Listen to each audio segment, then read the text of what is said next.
क्या यही फाइल जो है ईडी देखना चाहती थी? इस हार्ड डिस्क में ऐसा क्या है?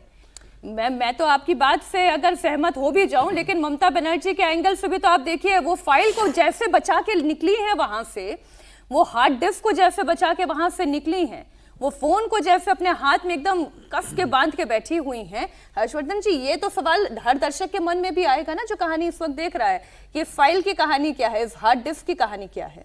नहीं, निश्चित तौर पर, और जो अभी प्रोफेसर साहब ने कहा उसमें सबसे महत्वपूर्ण बात एक समझिए, एक तो बांग्लादेशी घुसपैठियों का मसला है, लेकिन उसमें जो ज्यादा महत्वपूर्ण है, चुनाव के समय में जो पैसे का फ्लो होता है, और विशेष करके जिसको बार बार कहा जाता है कि पश्चिम बंगाल में एक सिंडिकेट काम करता है, वो कम्युनिस्टों के समय में भी कहा जाता था, अभी भी कहा जाता है।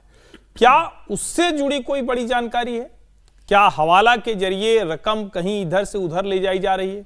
क्योंकि अब हम जनवरी महीना ये चल रहा है, अब इसके बाद चुनाव की तारीखों की तरफ हम बढ़ रहे हैं, तो क्या उसकी कोई जानकारी ईडी को मिली? क्योंकि बांग्लादेशी घुसपैठियों से जुड़ी जानकारी और उनको पैसे देने की जानकारी, या दूसरे जो ऐसे मतदाता हैं उनको फंडिंग करने की जानकारी, ये बड़ी क्रूशियल जानकारी होती है। और अगर ममता बनर्जी को इस द्रुत गति से उठकर जाना पड़ा, मैंने जो पहले भी कहा कि इस तेजी में अगर उनको फाइल छीननी पड़ी है, तो क्या वो किसी तरह का हिसाब किताब है, किसी तरह के कोड वर्ड हैं, किसी तरह की ऐसी चीजें हैं जो टीएमसी वहां इस्तेमाल करती है, जिसका एक कोई नेटवर्क है, काम करता है, वो चीज है। क्योंकि इलेक्शन स्ट्रेटजी को लेकर एकदम बिल्कुल दुरुस्त बात है, चुनाव प्रत्याशी आप ये कर देंगे, कोई बहुत छिपी हुई बात नहीं होती है, अंत में तो इसे सबको पता चली जाता है। दूसरी भी ऐसी रणनीति कोई ऐसी बहुत चौंकाने वाली नहीं होती है। ठीक है, आप किसी कैंपेन को चलाते हैं, हाँ, उसका आप जवाब खोजते हैं, तो कुछ चीजें हो सकती हैं। लेकिन ममता जी जिस तरह से गई हैं, मुझे उसमें ये संदर्भ दिखता है, ये सूत्र दिख रहा है कि ममता बनर्जी की चिंता बढ़ी हुई है, और विशेष करके ये जो रेड पड़ी है, इसमें उनकी कुछ तो ऐसी चीज जा रही है जिसको लेकर वो बहुत डर भी रही। और अब जो चली गई सो चली गई, ईडी क्या इससे निकलवा पाएगी विजय जी? मुझे इसका संभावना कम लगती है कि ममता जी के पास जो फाइल हो उसको ईडी निकलवा सके।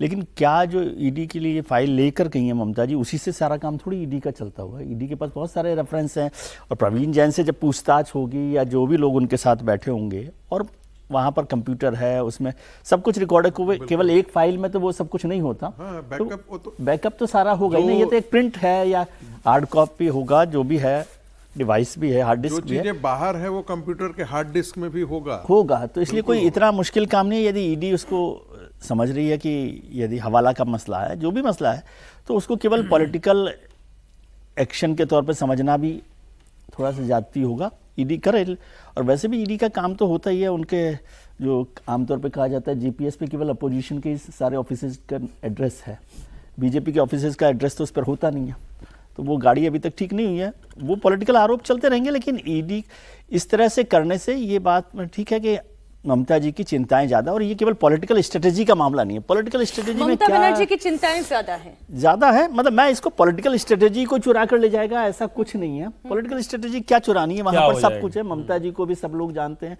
अमित शाह जी भी पिछले 10 साल से वहां पर काम कर रहे हैं। पॉलिटिकल स्ट्रेटेजी तो हर पॉलिटिकल पार्टी की बहुत समझ में होती है, कोई इसमें बहुत बड़ा काम नहीं हो रहा होता।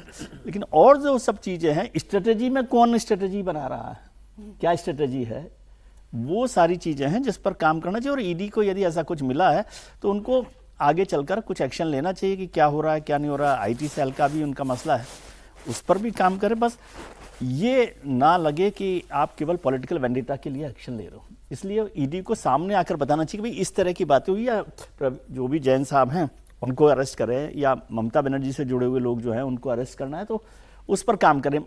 ये मैसेज जाएगा अगर कि पॉलिटिकल वेंडेटा के तौर पे ईडी काम कर रही है, तो वो ममता जी को फायदा दो मैसेज हो सकते हैं। एक ये जो ममता बनर्जी कह रही है कि ईडी पॉलिटिकल वेंडेटा पर काम कर रही है, राजनीतिक विद्वेष की भावना से काम कर रही है, और दूसरा मैसेज वो भी पॉलिटिकल कहा जा सकता है कि भाई प्रतीक जैन के घर पर छापा पड़ा था, टीएमसी के दफ्तर पर थोड़ी ना। आप क्यों इतनी परेशान हो गई कि कमिश्नर के साथ वहां पर पहुंच गई?